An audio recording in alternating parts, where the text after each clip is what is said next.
There's no doubt about it, dividend income is the most passive form of income out there. You can make a one-time investment and get paid for the rest of your life. Even in years where the market declines, you can continue to receive your growing stream of dividend income. So it's easy to see why so many people are attracted to dividends, and for a long time, the goal for many has been to achieve an annual income of $100,000.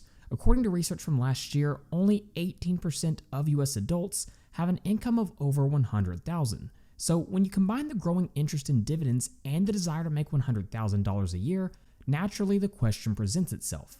How much do I have to invest to make $100,000 a year in dividend income? And while the reality is that achieving a goal like this is not easy, but there are multiple strategies to help you achieve this. So let's go ahead and model out the lowest amount you need to invest to make $100,000 in dividend income every single year. Before we do that, if you want more research on dividend stocks and dividend investing in general, then be sure to check out dividendology.com at the link in the description. Now, typically when people think about how much they need in order to make $100,000 in annual dividend income, they think about the amount they would have to invest this very moment to achieve that income goal. So let's look at a few comparisons. To start off, the most popular investment ever is into the S&P 500. So if we plug in SPY, which is an S&P 500 ETF, and then use the ticker data add-on to automatically see in our spreadsheet what the dividend yield is, we can see right now the S&P 500 ETF has a dividend yield of 1.28%, meaning right now, in order to make $100,000 in dividend income, we would have to invest $7.8 million. Obviously, that's not realistic for most people, but the S&P 500 really isn't a dividend-focused ETF. What if instead we bought some of the most popular dividend stocks out there? For example, what if we bought some of the most popular Dividend King stocks? These are stocks that have grown their dividend payments for over 50 consecutive years. And typically the two most famous Dividend King stocks are going to be Coca-Cola and Johnson & Johnson. So let's see how the numbers change. We'll plug in the stock ticker KO and hit enter.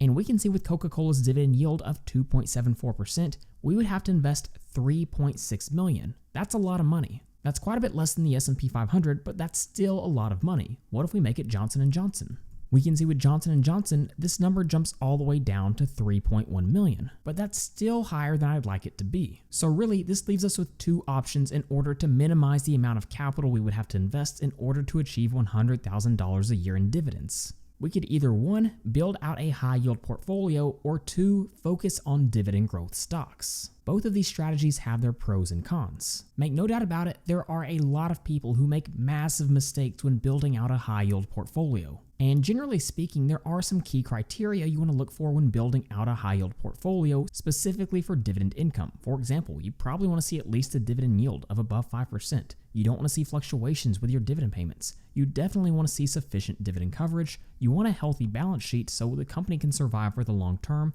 and you don't want free cash flow or earnings to be declining. And in fact, if these two things are actually growing, the share price will go up along with it as well. Now, if you simply look at stocks in the S&P 500 for high yields, you're going to be pretty disappointed. But if you expand your investable universe, you're going to find some unique opportunities. For example, yes, there are a couple of high yield opportunities like Altria and Verizon.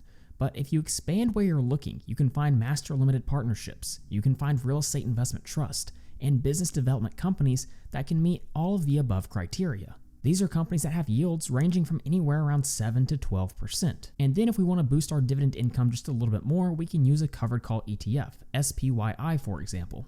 Now again, complete disclaimer, there's a lot of bad covered call ETFs out there, but I created an in-depth spreadsheet with details on over 65 covered call ETFs, and you can actually download it for free at the link in the description. But with this example portfolio of 10 stocks, what we can see is our average dividend yield would be about 8.08%. We can see we'd have a sustainable payout ratio assuming that these companies do continue to grow their earnings, which based off my research does appear to be the case. And along with this, we can actually see the average total dividend growth for these stocks over the last 5 years is about 3.27%. Now, this is extremely important, and we'll touch on this why more just a little bit later. So let's go back over to our model and plug in our example portfolio, which had a starting dividend yield of 8.08%. All of a sudden, our amount needed to invest is only $1.23 million. Yes, this is still a large number, but it's starting to become much more manageable. So this is the exact amount we would have to invest based off this example portfolio. But in example number 2, you'll see we actually can invest even less and still get to $100,000 in annual dividend income. In this example, we're going to be taking a dividend growth approach. For example, if we look at the company Lowe's, we can see yes, it has a lower starting dividend yield, just at about 2%, which is higher than the average company in the S&P 500, but more importantly, look at how they've grown those dividend payments over the past decade. In the last 10 years, the average dividend increase has been 16.26% annually. In the past 5 years, it's been above 15%. So the amount they pay out in dividends grows at a high rate every single year. So when we look at this company's historic dividend yield, yes, typically it's around that 2% mark, but if you look at their yield on cost, you'll see a very different story. For example, if we look at Lowe's yield on cost, if you would have bought this stock back in 2012, you could see it's close to 15%.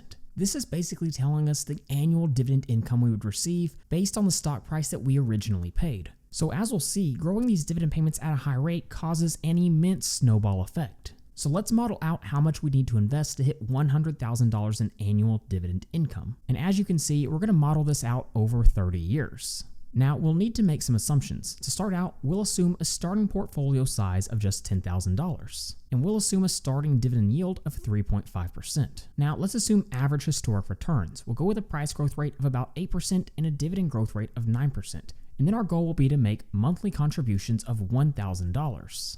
If we look at this modeled out, here's what we can see. After 26 years, your monthly dividend payments would finally get above $8,333, which would mean over $100,000 in annual dividends. But here's what's so interesting about this. During this time, your total contributions would only be $323,000. That is considerably lower than the amount we needed to invest in our high yield portfolio. So the pro is we have to invest way less capital. But the downside is, yes, it takes time for the compounding effect to take place. But let's run this model through one more example. Let's assume our portfolio performs even better. To start, let's use SCHD as an example. This is the Schwab US Dividend Equity ETF that currently has a starting dividend yield of about 4.03%. On top of this, the historic dividend growth rates for this ETF are typically a little above 11%. So let's plug in those numbers and see our results. We'll do a starting dividend yield of 4.03%, a dividend growth rate of 11.25%, and a price growth rate of 10%.